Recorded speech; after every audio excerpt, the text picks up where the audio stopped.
most things that I've learned over time is that almost all like truly exceptional and mentally strong people have been through hell. It's very few that put themselves through hell when life is great. Joe Rogan, the well-known podcaster and commentator, recently took aim at Oprah Winfrey, expressing concerns about her influence on the public and her position in the entertainment industry.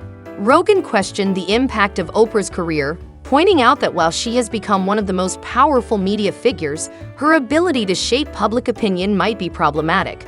He also raised eyebrows about her immense wealth, symbolized by her sprawling mansion, and hinted at the complexities behind her public image and the industry connections that help sustain her success. Rogan's comments suggest that there could be more to Oprah's influence than what is immediately apparent. I passed by Oprah. Oprah has a house in Montecito. I passed by the house like, that is a ridiculous house for a person. It's like a giant lawn, $50 million house, a fucking huge estate. It's a castle. She's a queen. You know, you don't want that. Like, fuck her. You know, Yeah. My house is $250,000. What the fuck is she doing with that 50 million? And that's not even a house she lives in. She just visits that like once a year. Takes a shit there, has someone cook for her, takes a nap, gets up, Stirs an flies to animosity. Jamaica. Stirs an animosity. In a recent episode of his podcast, Joe Rogan sarcastically commented on Oprah's suggestion about potentially running the government alongside former President Donald Trump. Rogan and his guests found the idea unrealistic, criticizing the notion of two such vastly different public figures teaming up for something as important as governance. They mocked the proposal, highlighting the absurdity of the unlikely pairing. You watched Trump on The View from like 2015 when they all loved him? Yeah, that's right. Played that the other day? It's fantastic. It's nuts. Yeah. They're all like it's being nuts. cute with him. Yeah. And How about Oprah? Oprah was talking about her and Trump running together. Yeah, I know. And now she's speaking to the DNC that he's a threat to democracy. From the redwood forests, love those redwoods, to the Gulf Stream waters, I've seen racism and sexism and income inequality and division. I've not only seen it, I've been on the receiving end of it. And she's up there talking about income inequality. Like, hey, lady, Yeah, I know. you're rich as fuck. Like, how is that equal? And also, when Michelle Obama was saying, you know, I think she was saying her mother or grandmother was always suspicious of people who took more than they needed. Yes. Like, Yeah, yeah. you are Yeah, worth yeah. so I much know. money. God, I'm kidding me. That's I so know. crazy. And you Yeah. did it on a civil servant's salary, Yeah. which is insane. Rogan used this opportunity to point out the disconnect between public figures like Oprah and the realities of political leadership. He emphasized how celebrities often make attention-grabbing comments that lack real substance, highlighting the difficulty of turning celebrity influence into effective governance. Women would get super pissed off if The Rock was the president and Oprah was VP. She's potentially next in line. That's not a bad thing. A lot of people would want her to be president, Oprah to be the first female president, to counter, like the first celebrity president being Trump. Oprah counters that with the first female celebrity president. Bah! That's a big win. Would The Rock be VP in that situation? Tough to get The Rock to take a fucking back seat. Yeah, son. I don't know about that. I don't know about that. Dave Chappelle has spoken about his experience on Asterisk, the Oprah Winfrey Show Asterisk, suggesting that he felt mistreated or manipulated during his appearance. This reflects a larger narrative about how some guests feel when interacting with influential media figures. It was completely outside of my frame of reference. I've been in show business since I was 14, and I've heard the stories of what happens, and I've seen these kinds of things play out in front of me. Okay. When you say you heard the stories, what do you mean? What stories? I mean, you see before, look, Mariah Carey made a $100 million deal, and 3 months later, she's all of a sudden mysteriously crazy. Or Martin Lawrence punches through and he's waving a gun on the street screaming, "They're trying to kill me." Yeah, we hear those stories. And it always happens around the time of their career where it seems as though they're crossing over the next plateau. Yeah. Would you say you lost your mind, sort of? No, No. not exactly. Okay. I wasn't crazy, but it's incredibly stressful. Yeah. And I felt like in a lot of instances, I was deliberately being put through stress. One of Rogan's main criticisms of Oprah is her platform's history of spreading medical misinformation. He pointed to instances where Oprah allegedly promoted inaccurate information about MDMA, a psychoactive drug, which could have misled her audience. This criticism ties into broader concerns about the impact of talk shows on public perceptions of health and medicine.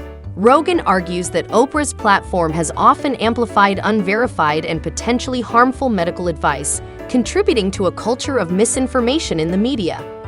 Additionally, Oprah's connections to controversial figures, such as Harvey Weinstein, have also faced scrutiny, given Weinstein's history of misconduct allegations. Oprah Winfrey has built a reputation for herself, but it hasn't been able to withstand the test of time. And that's her own fault, because her behavior does not align with what she preaches. And today, I want to talk a little bit about Harvey Weinstein. I feel like that name is so triggering because he's essentially what kicked off the Me Too movement, because he's a sick man that Oprah, for whatever reason, continues to support. And it's because these two go way back in time. They've had a professional relationship that stretches back 2 decades. So Harvey would use his relationship with Oprah to go and flex on these other people and, probably make some offers that he was never going to keep. He just wanted to get them in the room. Oprah has also faced criticism for promoting unhealthy diet culture during the peak of her talk show's popularity.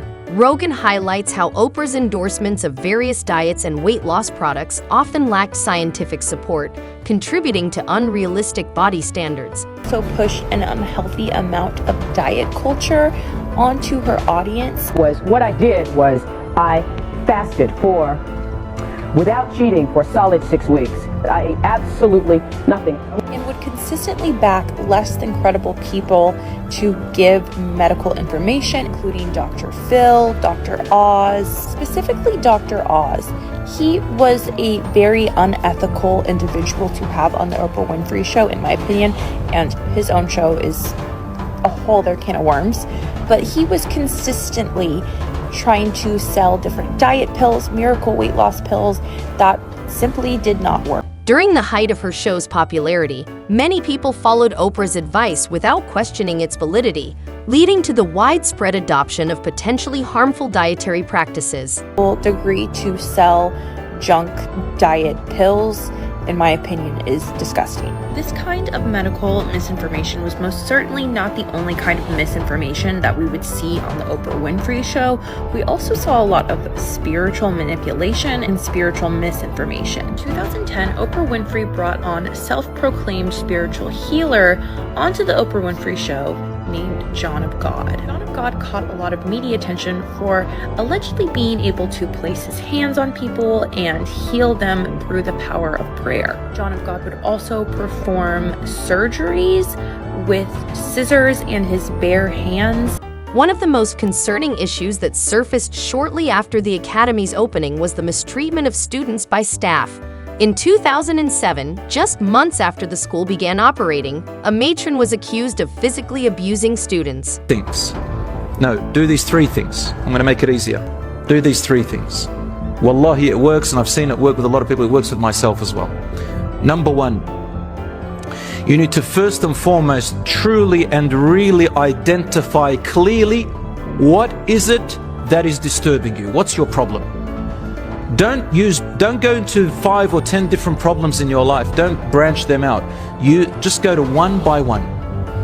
Just put it in one little bag and focus on that problem. Identify it. You can do it right now while you're sitting here. Identify a problem that plays on your mind. 1, not 2, 1. Is it your exams? Is it money? Is it your children? Is it your marriage? Is it something someone said to you? Is it your looks? Is it your job? Is it your car? What is it? Any problem. Is it something legal?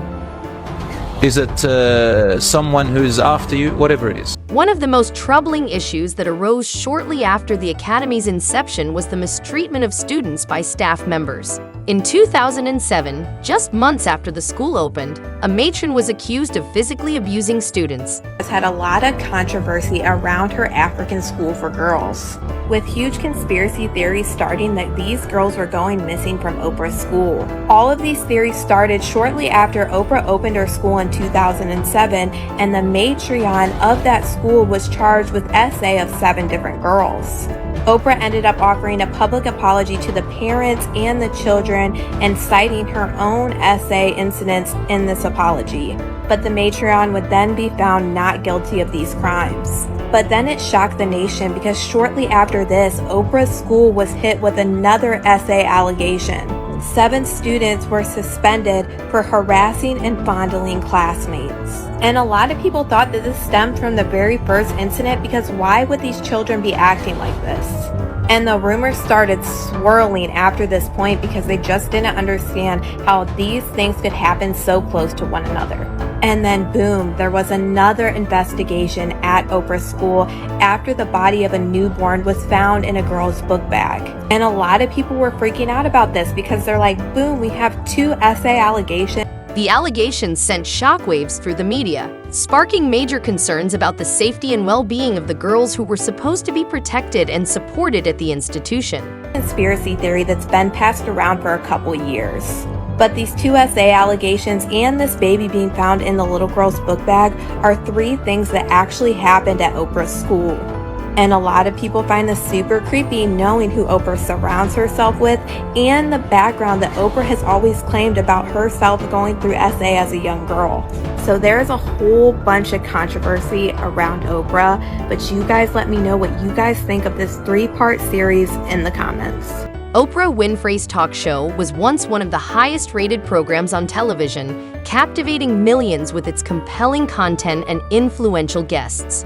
However, in recent years, the show has faced increasing criticism for spreading misinformation, particularly regarding medical topics and controversial issues. Blatant racism. Oprah, a black female, was pulling in higher ratings and more viewership than many of the men who were dominating the airwaves at the time. But despite the constant scrutiny that Oprah faced from her peers and from viewers for simply being a successful black woman, she would continue to press on. Oprah would interview everyday individuals, celebrities, models, musicians, entertainers, and she also would often cover difficult subjects surrounding racism and violence against women. While many people loved her, others criticized her for having extremely exploitative shows that were often packed with a lot of misinformation. Now, I want to dive into some of the controversial moments that we saw on the Oprah Winfrey Show throughout the years. Certainly not every controversial moment, but some very notable ones. And then I want to go into some of the more groundbreaking episodes. In 1986, newly discovered model, now household name, Cindy Crawford, made an appearance on the Oprah Winfrey Show alongside the founder of Elite Model Management, Don Casablancas, the man who discovered Cindy Crawford. In an uncomfortable moment in this interview, Oprah asked 19-year-old Cindy Crawford to stand up to show off her body to the audience. As public awareness has grown, many have started to reassess the impact of Oprah's platform. While it entertained and inspired countless people, it also promoted ideas and advice that were not always accurate or helpful, leading to a more critical view of her legacy. The Winfrey Show was, in general, highly criticized for the constant medical and scientific misinformation that was platformed and constantly spewed on the Oprah Winfrey Show. Oprah regularly platformed guests who would be promoting products that were not backed by science and guests who had theories that were also not corroborated with scientific information. In 2007, Oprah Winfrey invited Jenny McCarthy onto the Oprah Winfrey Show, and she would actually partner up with Jenny McCarthy, and Jenny McCarthy was on the Oprah Winfrey Show I think like 12 or 13 times total. Oprah allowed Jenny McCarthy about an hour of airtime to express her theory that she was very confident in, that the reason her son was diagnosed with autism was because of the vaccines he had received. Not once did Oprah offer any kind of pushback at Jenny's claims that she was presenting as fact. Sorry, baby woke up and wants to sleep on me, so bear with me. Many, if not all, of Jenny's claims about vaccines being linked to autism could be easily debunked by scientific information, medical information. But Oprah only encouraged Jenny, said that she was a warrior for going to Google and researching the link between vaccines and autism. Mentions of autism being reversed Taraji P. Henson has also publicly criticized Oprah Winfrey, sharing her personal experience of feeling mistreated by the media mogul. Henson alleged that Oprah did not pay her fairly and treated her poorly during their interactions. She suggested that this mistreatment might be linked to her being a black woman, a sentiment that touches on broader issues of race, gender, and equitable treatment within the entertainment industry. Henson's accusations have sparked discussions about the systemic challenges faced by people of color, particularly black women in Hollywood.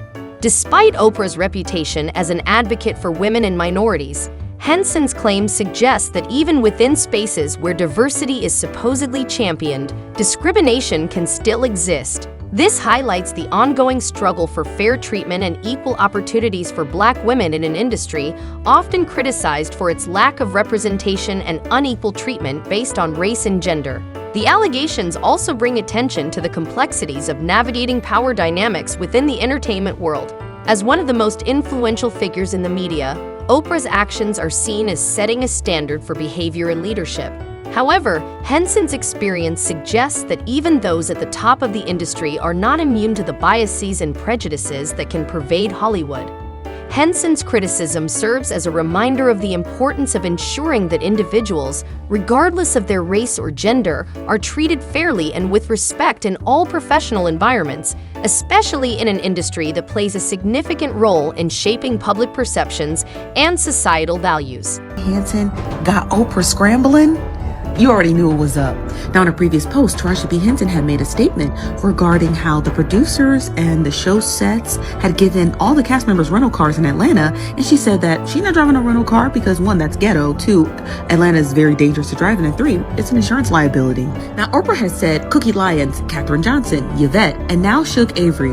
Those are the many characters Taraji P. Henson has brought to life in ways only she could. Then she said, join us tonight as we sit down to discuss her career and the sisterhood she formed with the Color Purple cast. Okay, for one, Oprah, just stop. But for two, you already know we're gonna watch it. You already know we're watching it. But three, it's funny that she had announced that, and I'm curious as to, was this organized before Taraji made these statements in regards to her driving service while she was shooting The Color Purple? Or is this like a last-ditch effort where they scrambled together to get this interview done? Because I'm curious, I want to know. Now, I'm more than positive that it's probably pre-recorded, but I find it so hilarious that after everything was said and done and everything was filmed and she got paid out what she got paid out in regards to interviews, press, and the movie, that now we're starting to hear from Taraji P. Henson her real full experience working with this cast. And also what's really crazy is that it's notable black producers, black screenwriters who worked on this film. So the fact that she was receiving this from our own people is even more bewildering. But we're going to tune in and we'll give you the highlights about what's said, body language, and all that other good stuff. That's it for today's video. Stay tuned until next time. That's all for today's video. Be sure to stay tuned for more, and we'll see you next time.